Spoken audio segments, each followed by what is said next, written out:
Ladies and gentlemen, turbulence. Okay, we're live now. All right. Well, good morning to everyone here. Good morning to everyone online. So this is it. Week 52 of Core 52. It only took us 53 weeks. So this week, you can't pick a much better topic to end on Core 52 than heaven, because it's very fitting it being our end. We're also having it be the end for the lesson. And one of the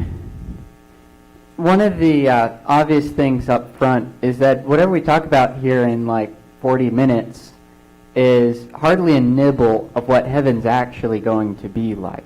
So we're going to try to look this morning at a few things related to heaven. We're going to be looking at different ways the Bible uses heaven, which will kind of be a review because we talked about that a couple weeks ago. We're going to look over some things that won't be in heaven, some things that will be in heaven, and some things Jesus says about when it's coming. So, but going off the reality that this lesson is going to be incomplete to describe what we're going to be receiving one day, it says in 1 Corinthians 2:9, "But as it is written, what no eye has seen, nor ear heard, nor the heart of man imagined, what God has prepared for those who love him." And part of the point of that verse is Paul talking about just whatever we can imagine in regards to heaven, whatever we think would be in heaven. Either A, we're starting to think along the right track, but we just can't comprehend it enough to understand how great it's going to be, or we think about something that actually isn't going to be there, and what's in there in its place is even better than the first thing we imagine. So in really any sense of how we might try to imagine heaven, because we have finite minds and it's trying to imagine something infinite and eternal, we're not going to get all the way there. So no matter how, and it's kind of a cool thing, because no matter how much we study it and examine it in this life, we still get to be surprised in the next life. So I think that's kind of nice. So before we get into looking over a lot of the things the Bible has to say about heaven, let's begin with a word of prayer.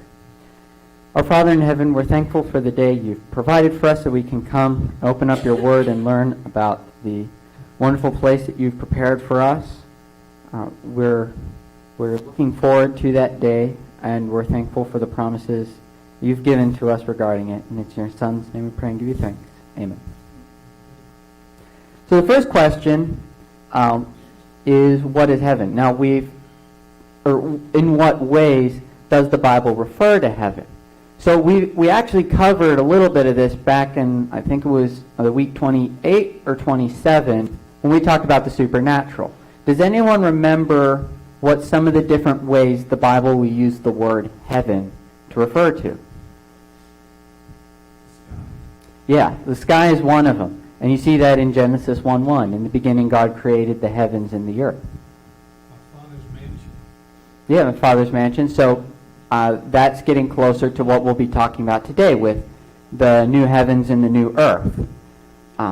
But then there's a couple other ways that it's referred to. So we talked about, back in those weeks, we talked about the kind of intermediate state between when we die and the final judgment. So that's another place that's sometimes referred to as heaven, though other ways we see it referred to in the Bible can include paradise, Abraham's bosom, and then another one that Moore points out is the throne room in Revelation 6. He argues that's also representative of that intermediate state, because it says underneath the altar there in the throne room are the souls of the saints who, I can't remember if they specifically died or were martyred. It was of martyrs. So there are Christian souls in that throne room that John sees. And we talked a little bit more about how that throne room is kind of where God is in a theophany, so the angels can kind of interact with him and worship him. But then there's also another kind of fourth way that the Bible will refer to heaven, And this is what you see in 1 Timothy 6:16 when Paul says that God lives in unapproachable light. And that's referring to God's personal divine dimension. That's one that no created being is able to enter. It's very much to himself. So those are some of the different ways that the Bible will refer to heaven, whether it's the sky, the intermediate state, God's realm, or what we broadly would call the Christian afterlife. Now, if we want to get down into kind of the specifics on the Christian afterlife, you see at the end of Revelation, we're going to read through parts of chapter 21 and 22 this morning. It'll be the new heavens and the new earth.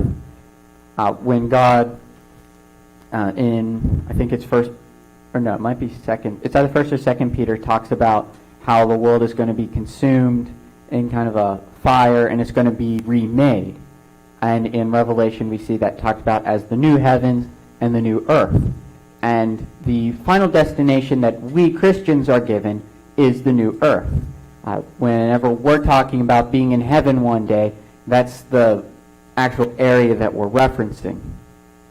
And so that can kind of help guide our attention on what we pay attention to when we're looking at Revelation and some of the things that it talks about there.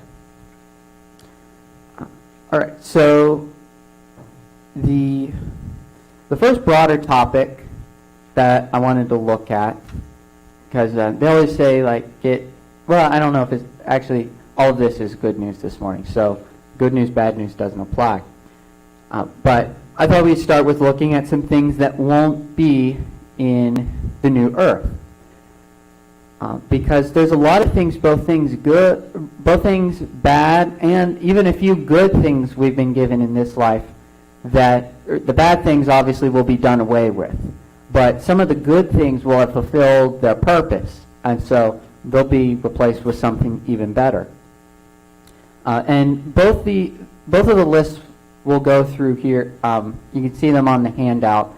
They're probably not even complete. So if you can think of something that I missed, feel free to mention it near the end. So one of the first very obvious things that's going to be gone in the new earth is sin. In Revelation 21:27 it reads, "But nothing unclean will ever enter it, nor anyone who does what is detestable or false, but only those who are written in the Lamb's book of life." So no sin. We think about all the pain and suffering that is caused by our tendency to sin. And what's really great is that we're going to a place that's not going to have any of these problems anymore. All of it's going to be kind of purged away. And beyond just sin being gone, with Satan and his followers facing judgment, a lot of the temptations that we receive in this life, those things are going to be gone too. So we're not only eliminating the problems, it's then going to eliminate the symptoms of that problem, but also the causes that drive us towards sin. When we receive, we're going to talk about in a little bit how we're going to be getting new bodies in heaven, that kind of almost reset in our nature, if you will, that we won't have the fallen state anymore. We're going to be in a glorified state. So sin's going to be something that's gone. Another thing that'll be gone, which we already kind of mentioned, is curses. And then the third thing there is divisions. So I referenced Galatians 3:28, where Paul talks about how in this life, really the only things that ultimately matter, it doesn't matter what kind of skin color you have, doesn't matter if you're male or female when it comes to God. What matters is, did you accept him or did you not accept him? And so when we get into the new earth, it's not going to, all of these earthly divisions that we had in the past aren't going to matter so much anymore. Now we do get some kind of hint that we are going to still see some manifestations of differences among us, because it talks about in Revelation how in heaven there's going to be people from all different nations, tongues, tribes, all different kinds of people from around the world wherever the gospel has been reached, we're going to see all kinds of different people in heaven. But the differences between us aren't going to matter so much anymore. So that's probably one of the more neutral things that is going to be gone. But then there's even some good things that we can see are going to be gone. I've referenced there Matthew 22:30 when Jesus is critiquing the, I don't know if he's, it's the Sadducees. I don't know if critiquing was quite the correct word, but they try resurrection. They set up this very weird hypothetical, and then about a woman who has like 7 Levirate marriages, and then at the end they're like, so at the resurrection, whose husband is he going to be, or whose wife is she going to be? And he's like, at the resurrection, people are neither married nor given in marriage. And so one of the things Jesus also says is we're going to be, or in that respect, we're going to be like the angels in heaven. So marriage, while it was a good thing that God gave us in this life, it's going to fulfill its purpose in this life, and we're not going to have need for it in the new earth. Something else that's going to be gone is time constraints. Who here feels like they have enough time to do everything they need to get done in a day? I don't see any hands out there. Silas. Silas is the one person here who who has enough time to get done everything in the day. Obviously, we constantly run out of time for all kinds of things. Frankly, sometimes it seems like life itself is running out of time. But one of the great things about the new earth is it's eternal. We aren't going to have to worry about time constraints anymore. We're going to have time to finally do whatever it is that we wanted to do. We don't exactly know what kinds of activities, though I think it's a pretty fair speculation to think there's going to be things like studying, things like research, things like, one thing we know will be there is worshiping and praising God. That's one thing we definitely know. And we could speculate about different things, but we're going to have whatever we're supposed to be doing up there. We're going to have plenty of time in which to do it. We're going to have plenty of time to talk to all the many different people up there. That's going to be pretty fun. Something else we see here in Revelation 21, it says it's going to be gone. In verse 4, he will wipe away every tear from our eyes, and death shall be no more. Neither shall there be mourning, nor crying, nor pain any more, for the former things have passed away.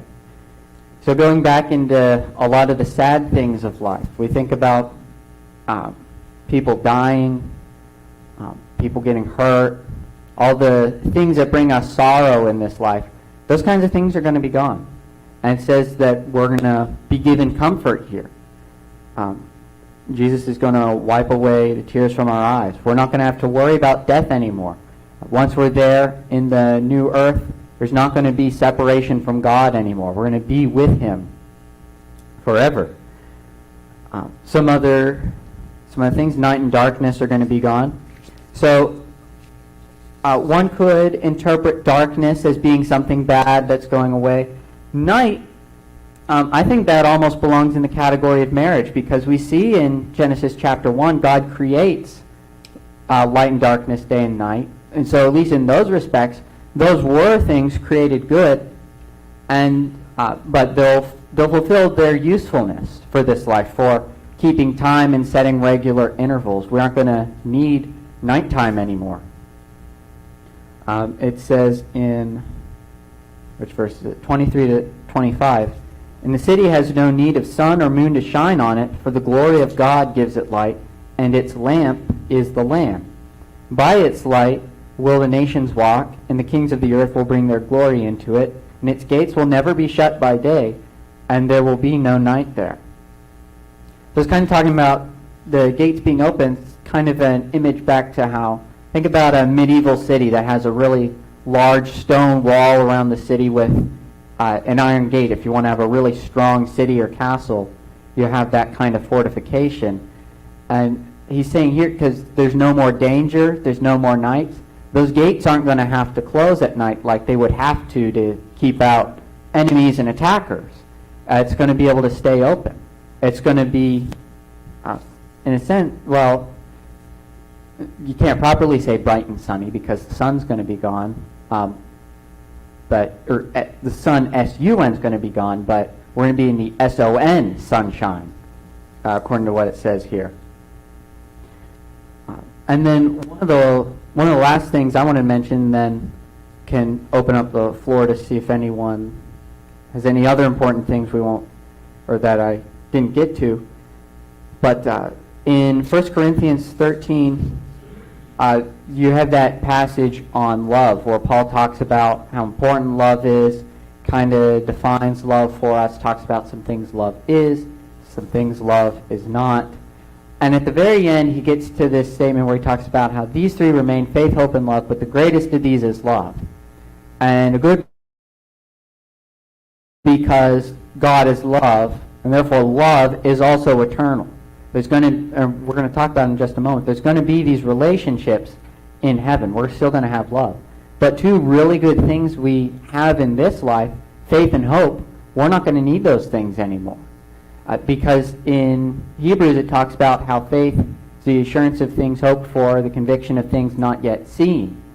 And so faith and hope have that, or they're good things, but we have them because we're waiting, because we haven't received that reward yet, because we're trusting in God's promises until we do receive that reward. But when we get to the new earth, we're going to have that reward. That reward is going to be made sight. We're going to get to see Jesus, and so we won't need faith and hope anymore. All that's going to remain is love at that point. And so it's kind of interesting to see how it's not just the bad things in life that are going to be gone. There's going to be some good things we have now that will have fulfilled their purpose, and their job will be done, as it were, and they're going to be replaced by something even better. So I don't know if anyone thought of anything else that was missed. Yeah?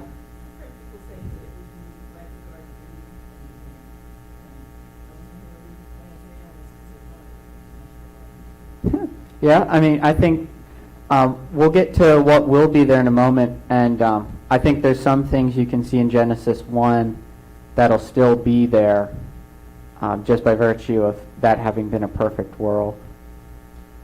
Did you have one, Pat? Oh, yeah. It's hard for us to, I guess, separate ourselves from realizing that we're physical. It's separated from the physical.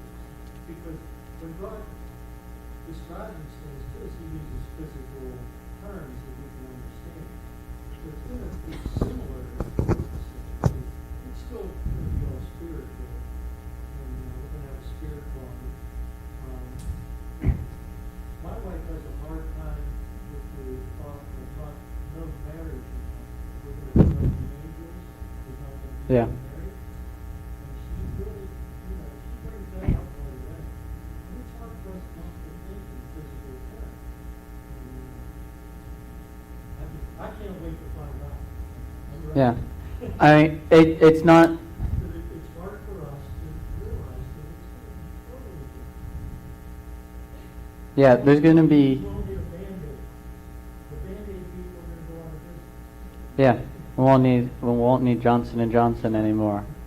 But that's an interesting question, because one can sometimes wonder how literal versus figurative the description of our new bodies is in Revelation, whether it's going to be spiritual and it's being described in physical terms so we can better comprehend it, or I think from my opinion from 1 Corinthians 15, I think Paul makes it seem like we're actually going to have some kind of physical body, but it's going to be kind of a glorified material existence. But I think you're right on. It's going to be better than whatever we could imagine right now. Yeah, it's interesting that you bring that up, because I recently ran into that kind of like a discussion about someone saying that it's going to be totally spiritual versus physical. And they brought up the resurrection of Jesus because he could like appear in a room, and then but he could also say, touch me, see I have. So the argument was, oh, he's just showing up, he's really just spiritual only, not physical at all. But his physical body was gone because it was transformed into something else.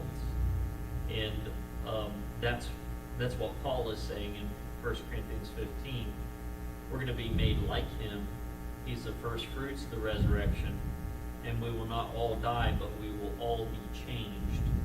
And he says, this body has a different kind of flesh than this body. And he says, so the spiritual body is of a different type. But it's glorified, it's impervious to pain, sickness, death.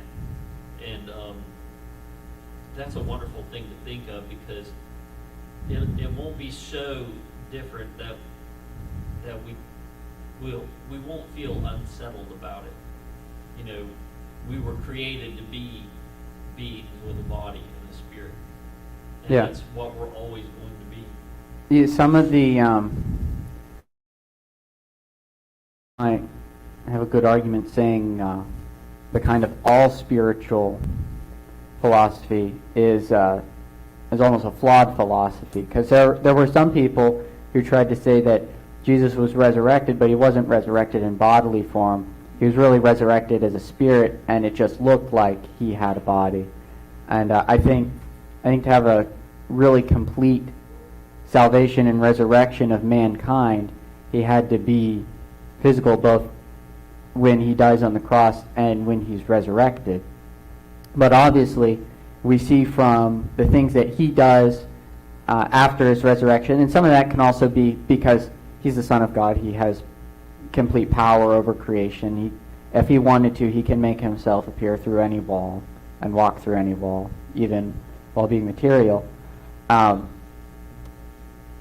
It's pretty clear that there's going to be a different kind of body. And I guess we could turn over to, since we're on the subject, over in 1 Corinthians chapter 15, since we've already talked about some of it.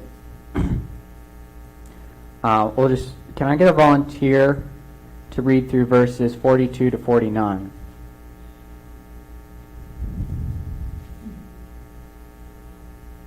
I know I wrote down a longer section on the handout. That's more for... All right, Dad? I wrote down a longer section on the handout. That's so you can go back, read through it more later. This is the more pertinent section. Okay, starting in 42. So is it with the resurrection of the dead. What is sown in perishable is raised imperishable. What is sown in dishonor is raised in glory. It is sown in weakness. It is raised in power. It is sown a natural body. It is raised a spiritual body. If there is a natural body, there is also a spiritual body. Thus it is written, the first man, Adam, became a living being, and the last Adam, a life-giving spirit. But it is not the spiritual that is first, but the natural, and then the spiritual. The first man is from the earth, a man of dust. The second man is from heaven. As was the man of dust, so also are those who are of the dust. And as is the man of heaven, so also are those who are of heaven. Just as we are born in the image of the man of dust, we shall also bear the image of the man of heaven. All right, thank you. So there we see there's definitely going to be a difference, whether how spiritual or how physical this new body is going to be. It's going to be made up of different stuff than these bodies. It's going to be a glorified body, and Paul uses Adam and Christ there as kind of examples. How he's like, right now we have the same kind of bodies as the first Adam. But when we get past the second resurrection, when we're in the new earth, just like Jesus has his glorified body, we're going to have a glorified body as well. So that's the first thing we can discuss that's going to be there in heaven is our new bodies, kind of a new physical world. And And I guess it would also be a decent time to mention with one of the things you see in Romans chapter 8, it talks about, actually I'll go there and read it because it's easier to read it first than talk about it. But the kind of relationship we have with nature is also going to be changed a bit. Starting in Romans 8 verse 18, it says, "For I consider that the sufferings of this present time are not worth comparing with the glory that is to be revealed to us. For the creation waits with eager longing for the revealing of the sons of God. For the creation was subjected to futility, not willingly, but because of him who subjected it in hope, that the creation itself will be set free from its bondage to corruption and obtain the freedom of the glory of the children of God. For we know that the whole creation has been groaning together in the pains of childbirth until now, and not only the creation, but we ourselves, who have the first fruits of the Spirit grown inwardly as we wait eagerly for adoption as sons, the redemption of our bodies." So in Romans 8, Paul's talking a little bit about how the physical world is going to be changed. And when we see the fall of man in Genesis chapter 3, Paul explains here there was also a relationship between mankind and nature that was broken when that happened. And you see it manifested today in how sometimes we will abuse the world around us.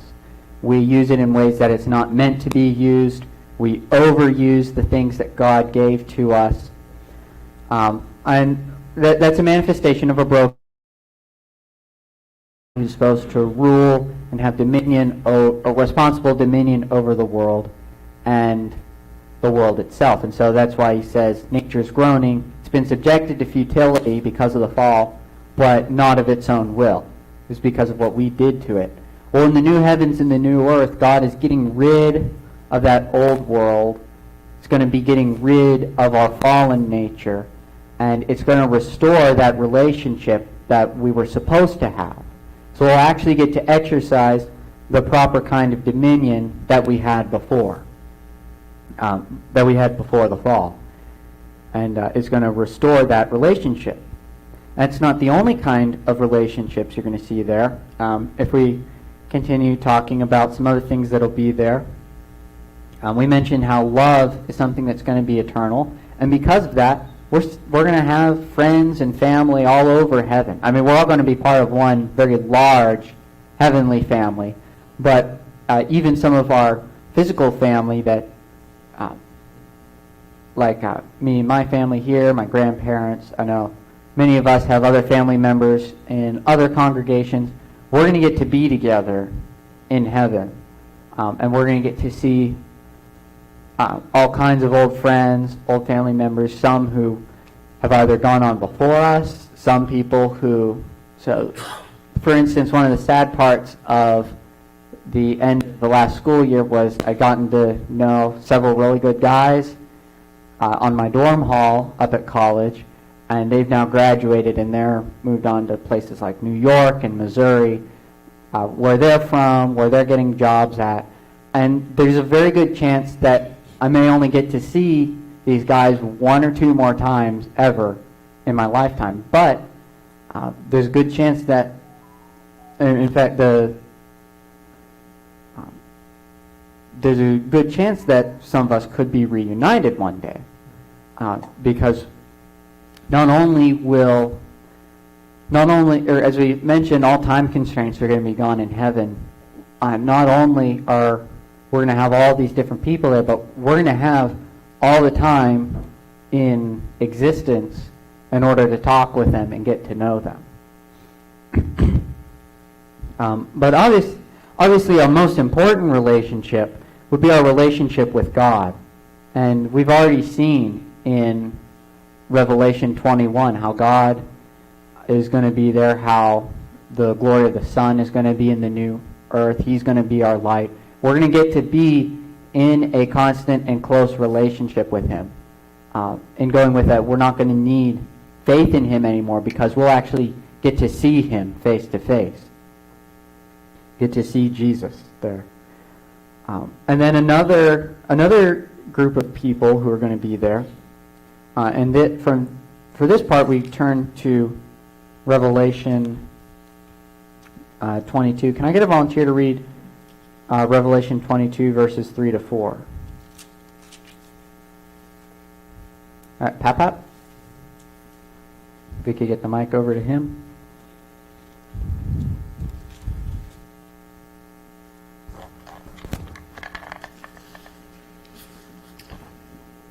There will no longer be any curse, and the throne of God and the Lamb will be in it. Is that right? Yeah, okay. And his bondservants will serve him. They will see his face, and his name will be on their foreheads. All right, thank you. So there we see that God's servants are going to be there.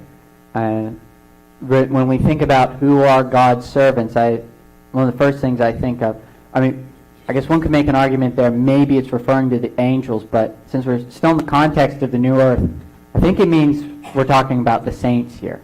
And we see in Hebrews 11 and Hebrews 12, we talked about last week, that long list of great Old Testament saints who I'm pretty confident based on the reading of that it implies they're going to be there because it's pointing to these people as men and women of faith. Included in that list, it talks about Abraham, who we know because of his faith. It's counted as righteousness, and we know he's going to be there from other passages. So I think when it's talking about those people with faith, I think they also definitely have a saving faith. In chapter 12, it talks about these men and women, first to them as a great cloud of witnesses that are watching over us as we run our race, as we serve God in this life. And so I think these are going to be, I think this means that we're going to get to meet not only Christian saints, not only the saints from in the future, saints who have gone before us. Now, one of the cool things about that is I think there's a very good, or I think it means we're going to get to meet Abraham. We're going to get to meet men like Noah or Moses, which is going to be, that's going to be pretty cool. To think about these guys, we've read the stories about them God's given to us for years. We've used them to learn how God wants us to live our lives. We've used their stories as examples to build our lives. Then we're actually going to get to meet these people. That's going to be really fun. And then because, again, no time constraints, we're probably going to get to know them really well. We're going to probably get to know everyone up there pretty well. And it's hard for us to really conceive of it again because for finite minds, it's hard to imagine these kind of infinite and eternal things. And that's why whatever we talk about here this morning, whatever we see there is going to be even better. Then this kind of goes back to something you started bringing up earlier with plants and animals, kind of bringing us back to Genesis chapter 1. One of the things I think we will have in heaven is work. And the reason I say that, and I realized this quite a long time ago, is because God institutes work and gives the man in the garden a job to do before the fall occurs. So us working is not some kind of symptom of the fall. Now, the hardness of the labor and the dislike that we will often have for our work, I think those can be parts of, I think those are parts of the curse where it talks about how you're only going to get food to eat by the sweat of your brow and that kind of thing. It made work something that was created good, something for us to do and enjoy, can taint our experience of it in this life. But I think in the new world we are going to have work. Some of that can even stem from how we are created beings, created with a purpose. And because we have some kind of purpose, that means we have a job to perform. We have a role to fill. We have something that God has given us to do. And so in this life, besides obviously the Great Commission, that's a job that is given to all of us as Christians, our vocation, the things that we are called to do, and the work that we do to provide for ourselves and our families, that is a manifestation of how we're beings created with a purpose. We have a job to do. We have work to do. And I think because work does exist in a perfect world, because we're beings that are supposed to have purpose in our lives, I don't think it's a stretch at all to say we're going to have some kind of work in heaven. I think we're going to massively enjoy whatever work it is we are doing. We may get to do different kinds of work that we enjoy, but I think there's going to be work nonetheless. Some other really fun, or the last thing I have to mention on this list, I know me and most of my teenage friends will enjoy greatly, is feasting.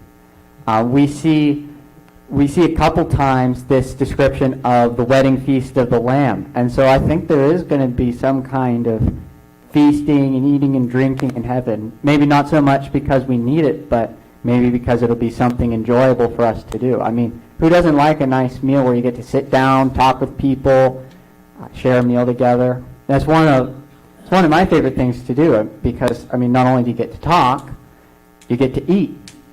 You get to eat food. And good food makes... If you have a good food and good conversation going at the same time, it's just a great mix. In Isaiah, there's some prophecies about animals getting along that historically didn't. The lion will lay down with the lamb, and a predator chewing grass like oxen, things like that.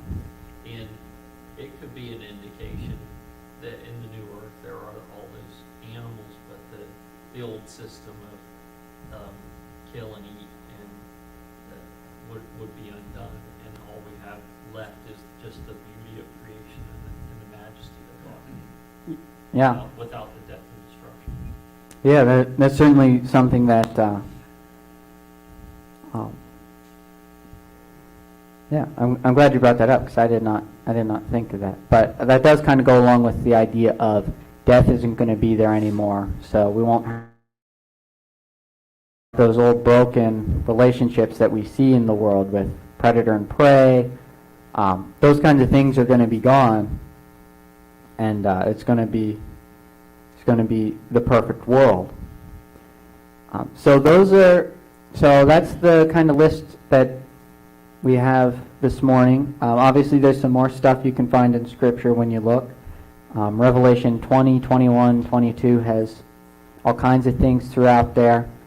And there's some other passages, like I think it's 2 Thessalonians has some stuff on the second coming. 1 and 2 Peter has some stuff there. So there's a lot of different places you could look and do even more research on this. But this leads us to next question: when is it coming? When is this new earth coming to us? And the most people try to answer this question all kinds of different ways. There's all kinds of controversy about the end times. How do we interpret Revelation? Should we try to line up history with some kind of framework we see in that book or not? And I think the simplest answer, and the one that Jesus gives to us, is we don't know. And to look through that, we're going to go over to Matthew chapter 24. I don't have quite as much time to read all of it as I want to, so I'll have to kind of summarize it. But I will read at least the first couple verses. Jesus says in verse 36, "But concerning that day and hour no one knows, not even the angel of heaven, nor the Son, but the Father only." And I do want to make a point here. Some groups may try to, or some kind of non-Christian, kind of offshoot groups, I don't know if Jehovah's Witnesses and Mormons do this specifically, but some groups will try to point to a verse like this and say, see, Jesus doesn't have the same kind of knowledge as God. He can't be God. That's not at all what is being taught here. A, completely different context. B, Jesus is limiting his knowledge right now because he is also limiting himself in bodily form right now as he's on the world. So he's limiting his knowledge at the moment, which is why he says he doesn't know. But he uses that to further say that we aren't going to know.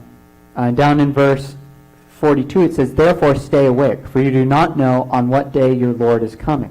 Verse 44, "Therefore you also must be ready, for the Son of Man is coming at an hour you do not expect." So he's trying to point out to us, I think, we're not going to be able to anticipate or accurately guess when he's coming. He's just coming at a time when we won't know. Like a thief in the night, is what Peter says. And so what we do have to do is be ready. He tells us to be ready. Kind of like how if you live in a part of the country that's more prone to crime, you may install a security system for if some thief tries to come. I mean, no smart thief comes and leaves a note saying, "I will be coming by your house next Friday at 11:55 p.m. Please be ready. Have your doors unlocked, whatnot, to make this." No robber does that. They come when you don't expect it. They often come when you're not at home, so that they don't run into any resistance. And Peter just uses that as a metaphor to impress upon us the unexpected nature of Christ's return. We're not going to expect it. We're not going to see it coming. But we can be completely ready for it in the meantime. And another example they use in verse 38, 39, they talk about the people right before the flood. It says, "They were eating, drinking, marrying right up until the flood began. And even though Noah had told them to get ready, they weren't doing it, and it just came unexpectedly upon them." Down past verse 45, he talks about a wise versus an unwise servant. An unwise servant is one who, since his master's on a long journey, he abuses everything that the master's put in his possession for his own gain and his own pleasure. The wise servant is the one who's taking care of his master's stuff and is ready and waiting for his master to return, even though he doesn't know exactly when the master returns. And it's pretty clear which servant we're supposed to model. So the simplest and I think most biblical way to answer when is the new earth coming, when is all this happening, is we don't know. But we can be ready for it. And that's why we give the invitation here every Sunday morning. It's because we want people to be ready for it. Well, in the meantime, I listed three things. We wait, we work, and we grow. We have to wait for it to come, which requires patience and endurance. We have to work in the meantime. God has given us a job to do with bringing other people with us. He's given us jobs to do to make sure that we are ready for his return. And then finally, we grow. We grow as Christians, and we grow God's kingdom. Those are the things that we do in the meantime. And so with that, we'll close up our study for this morning and our study on Core 52, these 52 key concepts to the Christian faith. I hope that you guys have found it useful, helpful, and enriching in your Christian faith. And something I'll let you know now we're excited for next week is we're going to be starting a Sunday school lesson on the book of Acts. At least through the summer, Pap and I are going to be tag teaming that. And we're really looking forward to that, and we hope that you guys will be looking forward to it as well. So with that, we will close with prayer. Our Father in heaven, we're thankful for this day that you've given to us where we can come and open up your word and see the reward that you've promised for us, these great and precious promises that we know we will get to receive one day. We pray that you'll help us. Sometimes hard to wait patiently for these things. We pray that you also help us to do the work that you've given to us. Thankful for your many blessings, and it's in your Son's name we pray and give you thanks. Amen.